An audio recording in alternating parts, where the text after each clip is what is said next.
अरे कांड करेलन छोटी छोटी बात में, नाम छप जाला अखबार में, पुलिस प्रशासन इनकर कुछ ना उखाड़ी।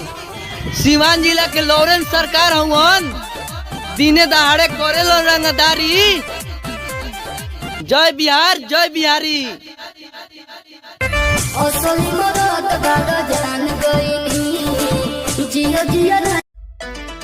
अरे गांव के देहाती लड़का हई, हमरा से मत उलझिए ना तो बहुत मार मारे आ मुंड खराब होई नु तो तोरा घर से उठा के लेके आएम।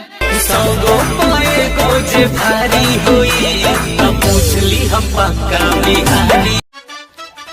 जिंदगी में सब कुछ मिले जौन तारा दिल के प्यारा बा। कल सचिन भाई के बर्थडे हो, तू इतना साल जियो जितना आसमान में तारा बा। हैप्पी बर्थडे टू यू भाई।